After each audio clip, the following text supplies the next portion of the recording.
Perfect. Thank you so much, Aguela. And thanks to the whole Innovate US team for having us. We're really excited to be here and giving this presentation on how to plan better for success and use the tools of behavioral science to do better in implementation, which is always so difficult. Want to introduce quickly about the organization. I don't want to spend a lot of time, but just give a little bit of intro to where Gabby and I work. We are from BIT. We are a global research and innovation consultancy, and we really focus specifically on combining a deep understanding of human behavior with evidence-led problem solving. And so often the sort of shorthand for this is combining behavioral science with evaluation to help folks both in government, nonprofits, private sector, all over the world to design better policies, programs, and services. Before we sort of dive into the sort of heart of the presentation, I have a question for you. Gabby's going to launch a Zoom poll, but I want to hear to see if you have ever had a project where implementation went exactly as you planned.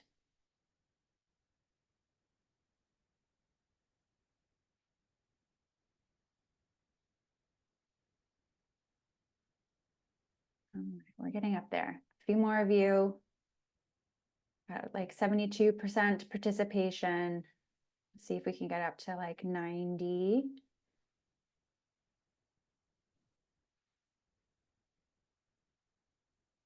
A few more.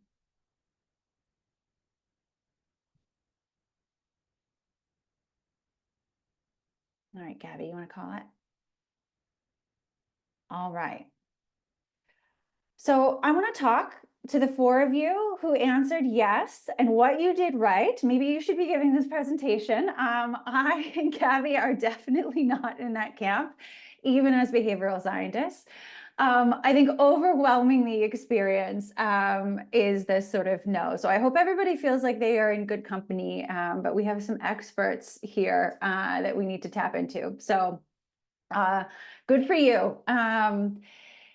What the heart of this is sort of the reason why that sort of mismatch, right? That sort of planning to implementation and where things can go wrong points to why behavioral science, we think behavioral science can be such an advantage and such a help.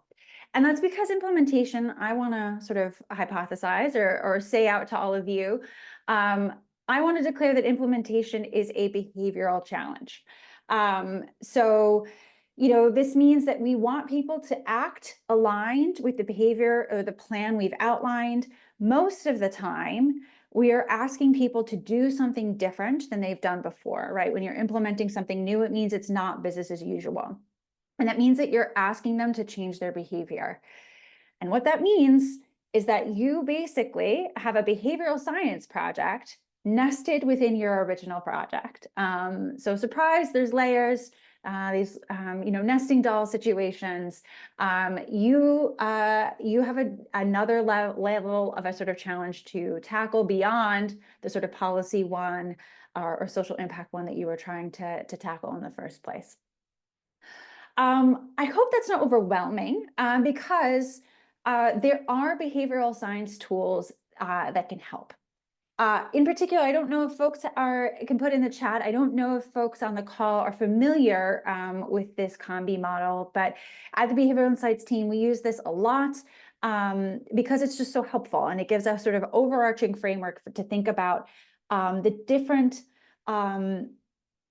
aspects in which you sort of can target different interventions or strategies, and what sort of all of the sort of complexity that sort of is underneath somebody taking an action. So what this model, we did not develop this model. There's a sort of a source down at the bottom. I highly recommend folks checking it out. But it really sort of unpacks behavior into these sort of three larger components. So capability, opportunity, and motivation. Capability, folks have to have the ability to do it. And that sort of means both physically, do they have the right tools? Do they have, if you're asking somebody to do something physical, like do they have the needed strength to be able to do it? Folks also need the psychological capacity and capability. So that's often when we think about implementation, having the right skills, having the right knowledge. The second aspect is opportunity. So people need the chance. They need to be given the choice, literally the opportunity to be able to action that behavior. And we all know that our sort of environment is hugely impactful in influencing what we choose to do. So this is sort of broken down in these two components: social opportunity. Am I asking people to do something that is socially acceptable? Does it feel like it's in the norm, or are you asking people to go against the grain? And then also physical opportunity. So do folks have the time to do it? Is it sort of an easy choice to make because it's sort of presented to them in their day-to-day environment? Or do they need to go someplace totally different to be able to access and action that behavior? And then the third component is motivation. I think this is the one that we often, think about most. I think the overarching thing about this model is to sort of suggest that motivation exists on a sort of equal playing field as opportunity and capability. But it is, so it's important. It's not the most important. But people do need both reflective motivation. So how does that action align with their self-image is sort of an aspect of this. And then also automatic motivation. So is it a change of habit? People get in routines and don't, something, a behavior becomes quite intuitive. They don't have to think about it very much versus, yeah, you're asking somebody to do something new, something that breaks their habits. So there's much more to each one of these, 6 sort of subtypes and the overarching capability, opportunity, motivation. But hopefully it gives you a good sort of opening set to sort of thinking about how to think about this when we approach an implementation project. So not only are there sort of these like basic pieces of how we think about motivating and encouraging and enabling people to do a behavior, but implementation also suffers from its own particular behavioral biases. And I've put 3 up on the slides here for us to sort of dive into today. So the first is optimism bias. And this is the tendency to be overly optimistic about our future outcomes. We tend to be thinking that the future will be much better than our past. We're much likely, we won't necessarily encounter all of the problems going forward that we have historically, applied to implementation. This is the sort of fallacy here around, we're definitely going to complete this project under budget and ahead of schedule, despite the fact that my organization has never completed a project under budget and ahead of schedule before in its history. The second one is illusion of control. So this is a tendency to believe that we are more in control of events than we actually are, right? That we feel that we are in control of our own destiny. So again, applied to an implementation project, this would look like our recruitment strategies will ensure we can reach our target of 2,000 participants. Well, there's a lot of other things that could be happening in the world that might make it very difficult to reach 2,000 participants that go beyond recruitment strategies, right? So if you're not thinking about all the other things that might be happening in your environment, in your context, in your community, it can really feel like, this is totally on us. We'll be able to do no matter what. An example, pandemics come along and all of a sudden your strategies have to change. The third bigger picture one, these sort of optimism bias and illusion and control are sort of variants of this larger problem, which is overconfidence. And this is a tendency to overestimate our abilities. And it's often called, we put here on the slide, the mother of all biases. It often comes up in lots of other variants in behavioral science. And it's sort of, again, like that ability to just be being overly certain, overly optimistic, overly positive, overly thinking that we are the that we control our destiny. So all of these are sort of, there's many more to get into, but these tend to be the three that we think about most when it coming to implementation. I'm going to pause here just before going into solutions. Do any of these sort of resonate more? Has it come up in your own implementation work, either optimism bias or overconfidence or illusion of control? I'm curious if anybody can put it in a sort of example from their real life.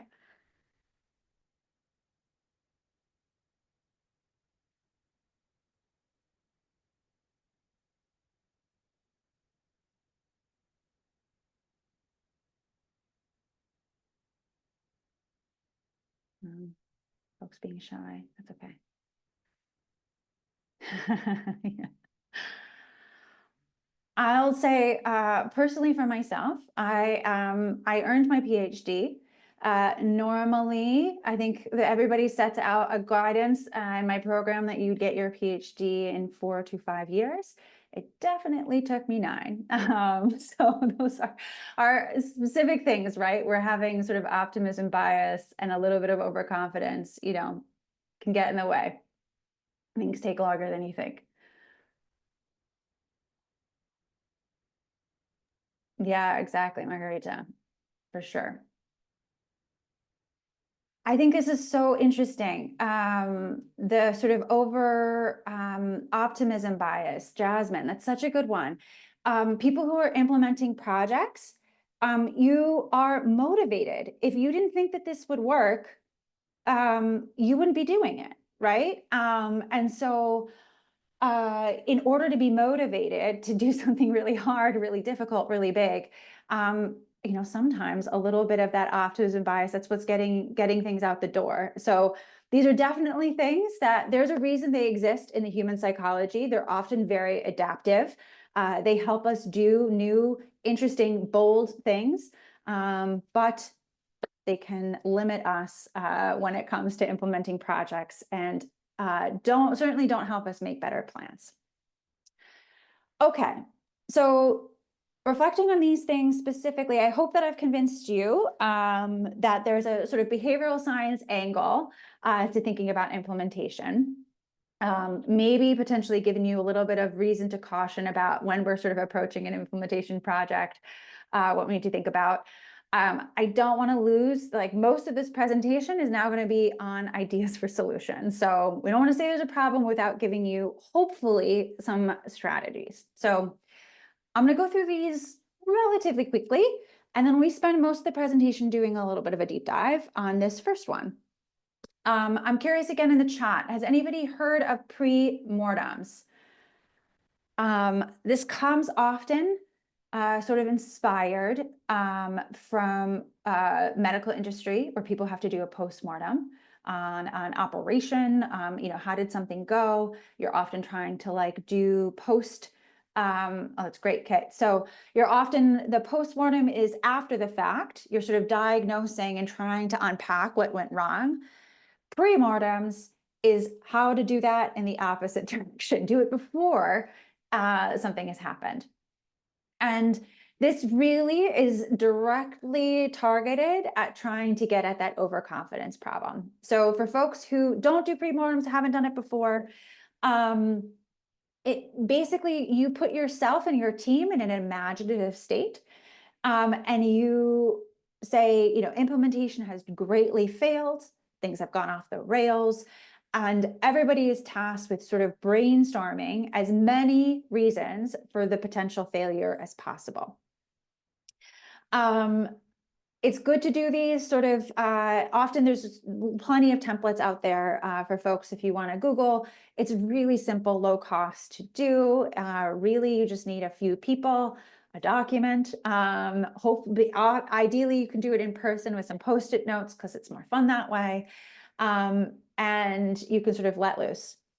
You really want to use this in the step where you are making plans. So this is ideally before you've implemented, and you want to identify and then mitigate, sort of think through your strategies to mitigate those risks.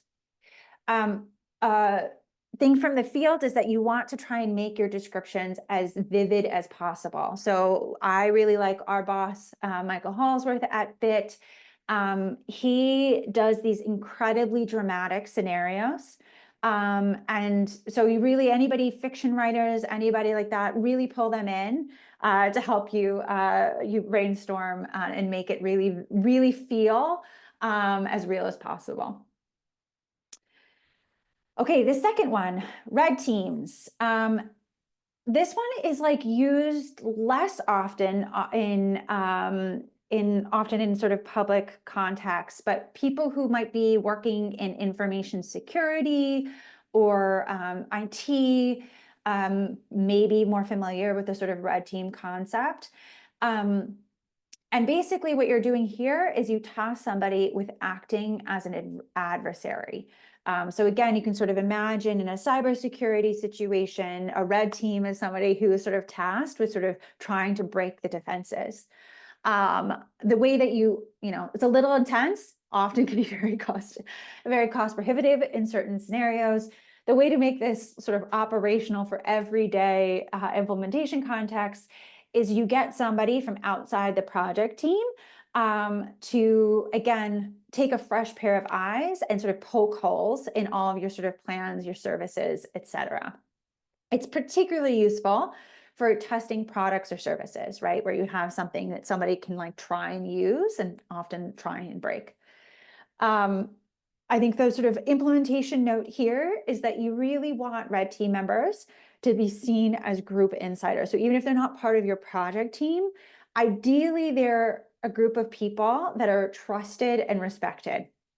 And that you often you take steps to prioritize psychological safety. Oh, I think we lost the slides, Gabby. I don't know.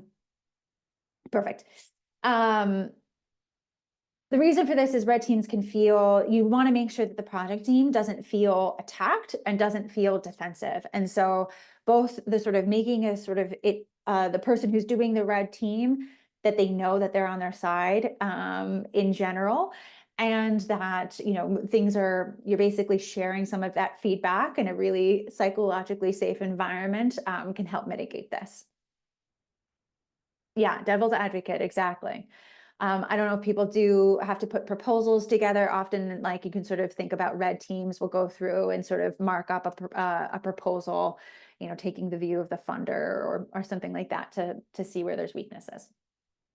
Okay, this third one, maybe again, sort of less familiar to some of you. This is something we do often at BIT. There's a bunch of different ways to operationalize this. But this is really around trying to mitigate group dynamics. So I think all of you have probably had the experience of being in a room of people. And there is definitely some folks who have more social clout, social power than others. So, sometimes that's because people are really loud, more outgoing. Some folks think slower, tend to want to write things down. But it's also, there's a group of people who are just sort of widely respected. And so people tend to listen a little bit more when they come up with ideas or suggestions. And what that can happen is it can really drive group dynamics before that you've gotten all of the information sort of out on the table. So think groups, and really this sort of portmanteau of sort of this like brainstorming, thinking through, and trying to do this in a group dynamic, is that you want to try and brainstorm anonymously. So this is really simple. If folks have access to Google Docs, this is how we do it at BIT. Everybody sort of joins a Google Doc in anonymous or sort of incognito mode. And so you can't see people's name in the document. And then you sort of just proceed in sort of writing and brainstorming as normal, but people can't know who is what. If anybody's familiar with Google, you show up as like a little animal, and you can't see who is writing what. The simplicity of this means that it can be done as part of any brainstorming process where you don't want social dynamics to get in the way of identifying risks or generating ideas. You can then go through as a group and sort of discuss normally to help prioritize or think through sort of next steps. So it's usually like we do it, you know, it might be 15 minutes to 20 minutes of a hour-long brainstorming session. And it's really easy to operationalize. Okay, this last one, again, these are not, there's many, many more different solutions to sort of help with decision-making and planning. But this last one is forecasting. Again, often sort of comes up economic context, thinking about budgets, etc. But you can do it, again, in sort of normal planning processes as well. So this would mean often going back and trying to look at past data. You would want to sort of understand, you know, what is our sort of typical overrun on budget? What is our typical delay for similar projects? And then you apply that to sort of your budgeting in the future, right? That you think about, okay, here's the budget that I've developed, but I know that we sort of typically overrun 7 to 12%. So let me increase the estimate that I'm making by that 7 to 10%. If you don't have prior data, you can also just think about making very specifically an optimistic and a pessimistic estimate. And we found that just actually having two estimates of the exercise of trying to do something at a high and a low end helps people calibrate a bit better in terms of what their target's going to be. So you would want to use this in any implementation setting where you're setting a target that can be observed, easily measured. So it can't be used for everything. Again, in sort of project implementation, that might be, you know, what your recruitment target is, or what your timeline is going to be, or how many of a certain output you're going to be able to produce, or yeah, you know, sort of what is the budget cost going to be. Used regularly, I think this is the best part, is that as an organization, the more that you incorporate forecasting into your practices, it can actually improve your accuracy and your calibration. And so if you're using it regularly in your planning processes, you'll start to find that your plans end up aligning a little bit more with reality. Okay, so those are 4 solutions. I think we've got this now. Just going to pause here and get people to reflect. People have already been doing this in the chat. But what has experience taught you about successful implementation? So yeah, Devin, you said, I think this is at the red teams, that using that as a sort of a devil's advocate.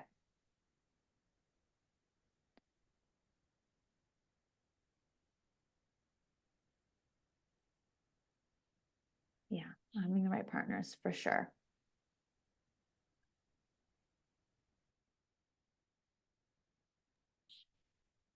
Understanding organizational barriers, absolutely. That often has to come, thinking about that from a behavioral lens, that opportunity, what are the sort of organizational, what is that environment like that makes implementation easy or not easy? Hannah, prototyping, absolutely. I have to pilot things. Being clear, absolutely. Yeah, Karen, absolutely. It always takes longer than you might expect. I think that's for sure. Okay, we'll keep doing this, but I'm going to hand it over to Gabby to take us through an activity for the rest of our sort of next 2 minutes. Thank you, Emily. Okay, so now that you have learned a little bit about this overconfidence bias that we all have in implementation, also some potential solutions, and this Combi model tool to identify barriers, we want to present you 3 cases. And we really want to get your thoughts on what barriers you find here and what strategies you think could be used to address them. So I'm going to share in the chat Google Doc that you can all use for reference. We basically have the cases there, and we have the Combi model tool in the second page, so you can use that for reference. Feel free to use it, download it. Yeah, I wanted to see if I could attach a Word version, but no, seems like I can't.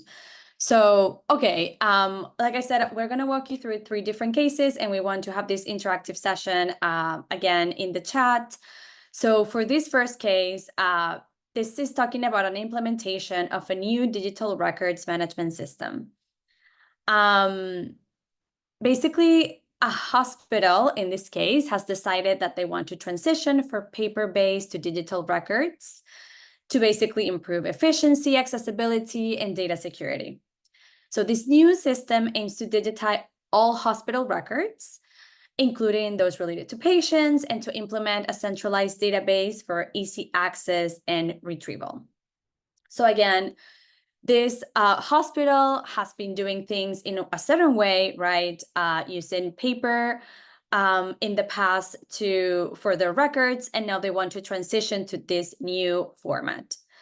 So we have listed some potential challenges that we can think of, these barriers of implementation, thinking a little bit about that combi model. So we have maybe employees are reluctant to change. They're familiar with the old system, and there's always that resistance to changing things. Maybe there's a fear of making mistakes.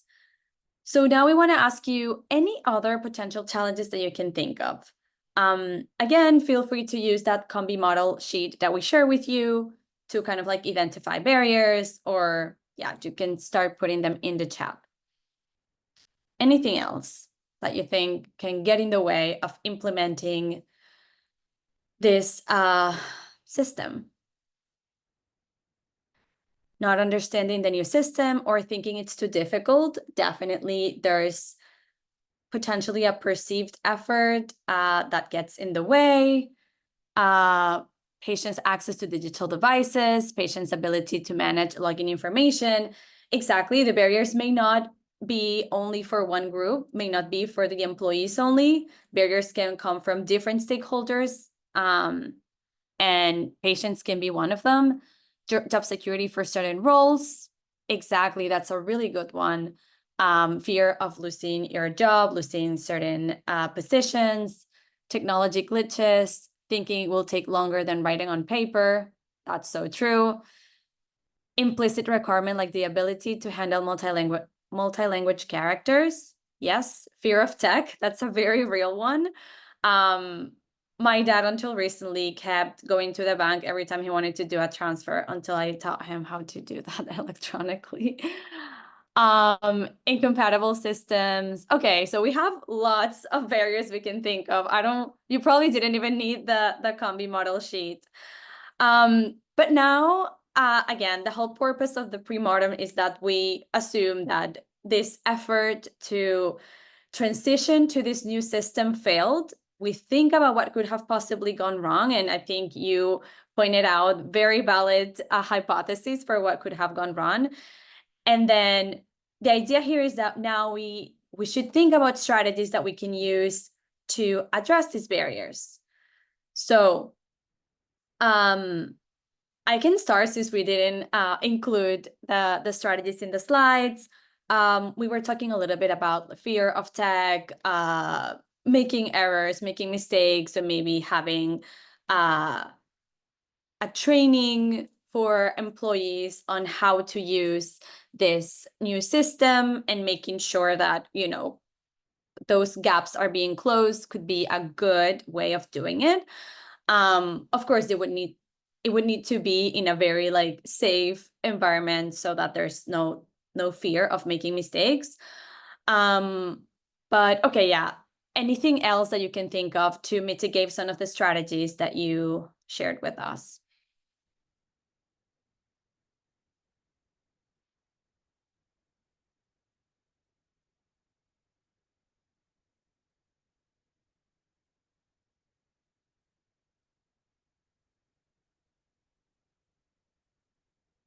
Okay. Rewards for using the new system. Okay. Co-design with employees and patients. Yeah, that's a really good one. Test the new system with real world data. Exactly, for sure. creating a backup for reassurance in case the online system goes down. That's really good. So you're thinking about all those different strategies that Emily shared with you. Another one that we can think of, someone was mentioning something about like the benefits, maybe not being clear about the benefits. So maybe making sure that everyone understands what the benefits are, the new efficiencies, time that is going to be saved. We could frame it that way. Now you can focus on these other activities instead of like in your job, as opposed to using all this time in this very manual and tedious record taking activity. Yes, share success stories, work with change champions for sure. Okay, so really good strategies. Now let's go to the second case. In this case, we have a city, and basically they want to undertake a new waste management program to address concerns about waste generation and environmental sustainability. This program includes different components, including carbide recycling and composting, and it relies heavily, right, on resident uptake to succeed. Okay, so again, you should see this case also in your in the sheet, and I'm going to share some potential challenges that we can think of. Some residents may be skeptical about the effectiveness of the program.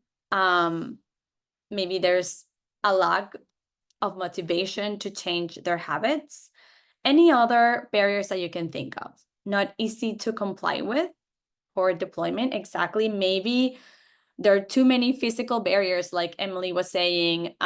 Maybe you need, specific tools, materials to do this. You don't have them. Maybe there's this, extra effort perception that doesn't seem like it's worth it. Not enough staff. Okay. Let's try to think a little bit more about those behavior barriers, like those barriers that can get in the way. They're behavioral, so that persistence. Community members may need more education on what is recyclable and what is not, exactly. So there could be some capability barriers. People don't really understand how this program works, how they do that, how to recycle. Lack of understanding about how to do it exactly, forgetting to put it on the curbside. That's a very legit reason not to do it. Financial barriers too. I'm trying to focus a little bit more on the behavioral ones, but yes, time intensive. It's just maybe not a pleasant activity. No pattern for the behavior. Residents don't have access to kind of receptacles. Exactly, right. So we can think about, again, a lot of behaviors around lack of awareness, the inconvenience of doing this task, also skepticism, lack of understanding, etc. Having to buy compostable bags, exactly. So it's not just one behavior, right? In order to do this, there are a set of behaviors. You need to remember to do this. You need to know how to do this. You need to prepare for it, plan for it. So again, maybe there are so many steps and it just seemed like it's exhausting or very taxing for residents. Okay, so what strategies could the city use then to overcome, maybe not all, but some of these barriers? Again, let's try to focus on those behavioral barriers. Yeah, I agree, Emily. That is a real motivation barrier.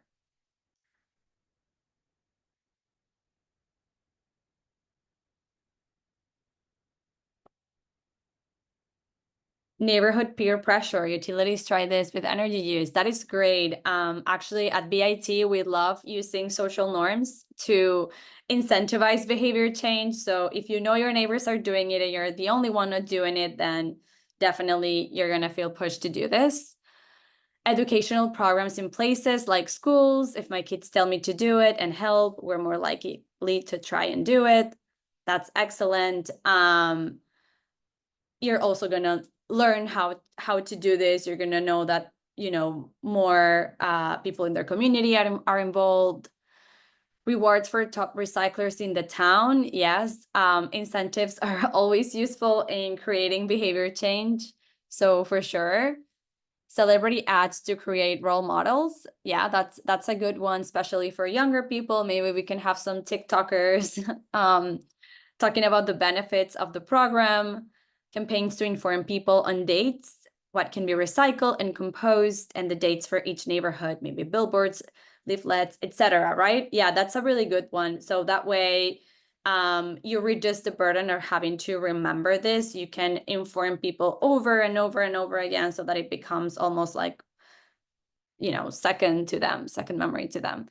Reaching out to HOA and community associations to get buy-in from stakeholders, community figures, media showing people how to do this without it being gross, smelly, or challenging, etc. Right? We can have people influencing this behavior, maybe kind of like removing those perceptions around how gross it is.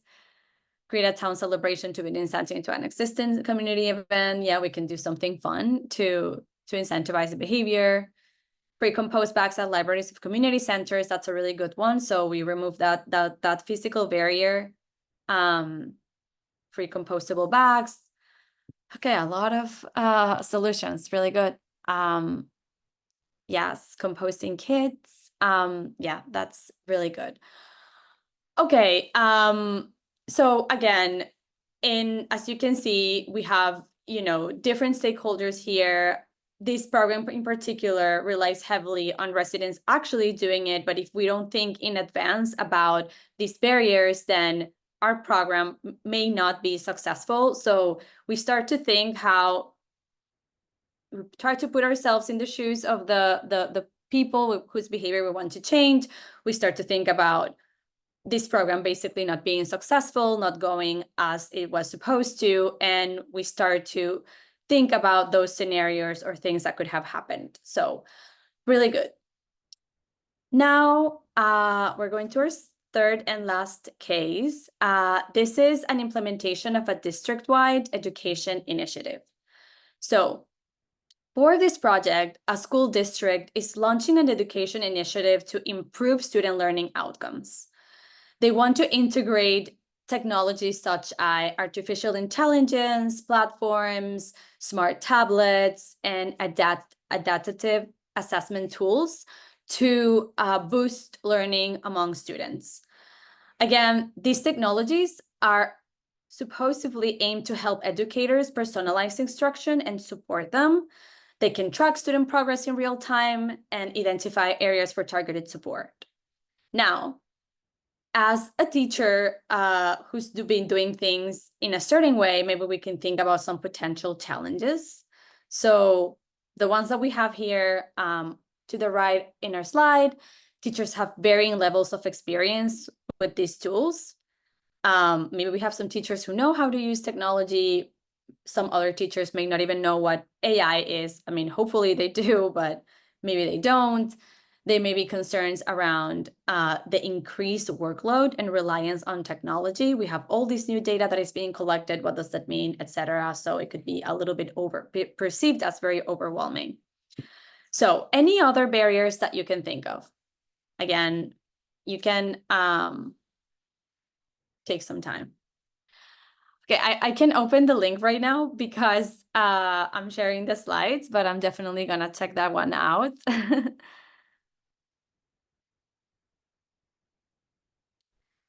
Okay, students may need help troubleshooting problems. Teachers aren't trained in tech support.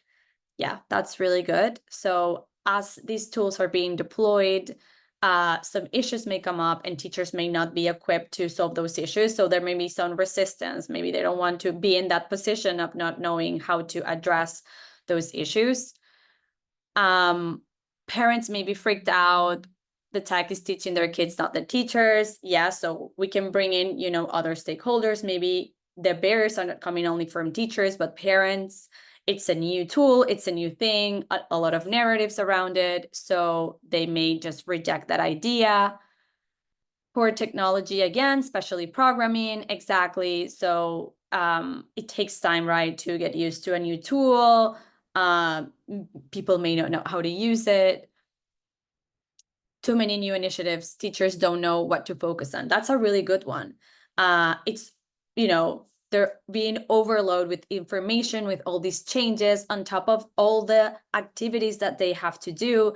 This can create definitely so many capability barriers where they're just overwhelmed and not really able to implement this and integrate this technology. Concerns around data privacy. So there may be, again, certain perceptions around the use of AI, and those may also get in the way. Students may feel less motivated if they feel the tech can just do the work. Yeah, that's true. So there may be some resistance there.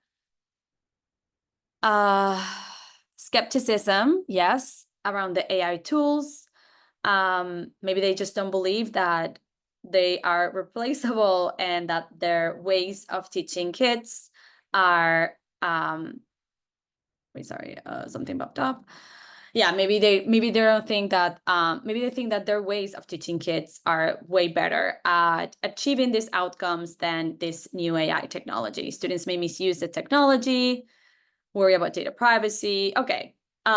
So now that we have mapped these challenges, what strategies do you think the district could use to overcome them?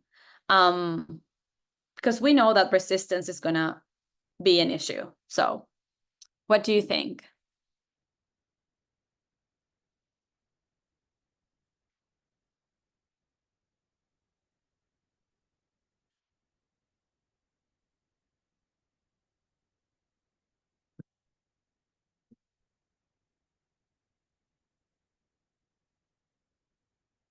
Test the drive system first before unleashing them in the classroom. Yeah, that's a really good one. You can make demonstrations. You can show how it works, what are the potential glitches or issues that may come with the tool. Incentive pay via grants and time off to compensate teachers, professional development. Yeah, that's a really good one, just to remove those physical and capability barriers.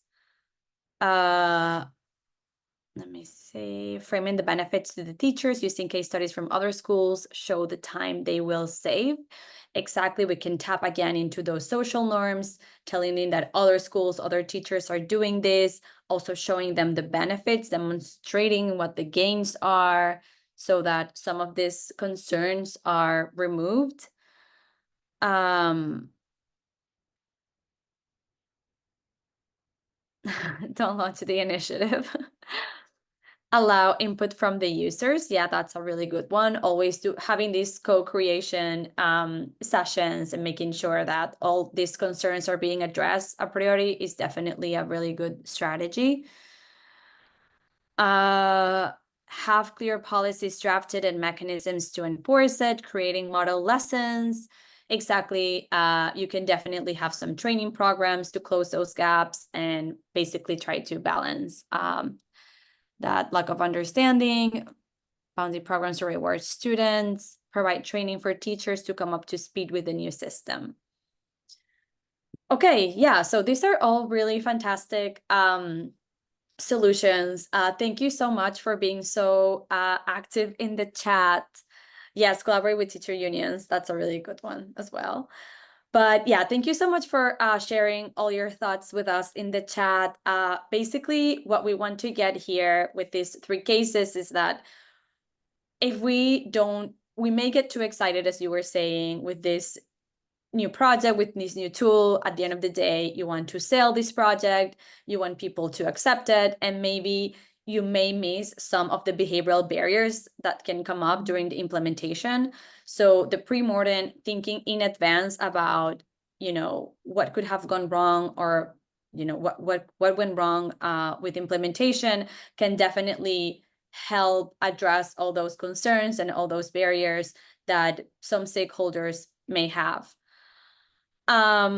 Okay, so now with that, I'm gonna pass it over to Emily.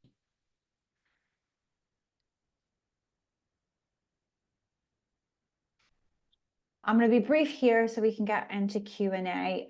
But just to wrap up sort of the main points from today, we want to argue that behavioral challenges are core to implementation. There's lots of other things that go in, but having a behavioral lens to sort of thinking through your implementation plans can help you think through additional challenges you might not have thought about. So for example, implementation, often success depends on addressing things like resistance to change, overconfidence, any skill gaps. We hope that, again, the COM-B model is a flexible way to apply a behavioral lens to really anything, any sort of program, policy, challenge, anything in your design. But it can be particularly useful in offering a framework to identify gaps in capability, opportunity, and motivation in thinking through your implementation plans. And then we went over 4 different strategies, different tools to help implement this and tackle overconfidence, pre-mortems, red teams, think groups, and forecasting. We think these are practical, low cost. Often you can implement them just with a doc and some helpful minds, and they can help you mitigate biases by identifying risks early and helping you improve planning accuracy. So that is it for the content for the webinar. And we're really excited to hear from you about the questions or suggestions that you might have. Thank you very much, Emily and Gabby, for this so helpful presentation. And please feel free to drop your questions in the chat, or also you can raise hands and unmute and ask the question directly. So we are here to answer. We have exactly 9 minutes and the session, so we are doing perfectly well. Okay, so we have a thank you so much. And any questions? I mean, it has been a very active. Okay, yes. This first question is technical. Will you share your slides? Yes, absolutely. We'll share them with we'll let the team distribute them after the session. And for the information of all the participants, we also send tomorrow, we send a summary of the session with the key talking points, like a learning guide and the link to the recording. Okay, and we will include the presentation too. There's Amy Addison. You can unmute and please ask directly. Thank you so much, and thanks for all the wonderful information. My question is about behavioral science and, the implementation approach and how y'all think it relates to the change management cycle, and kind of where, if you do think so, where you might plug some of these in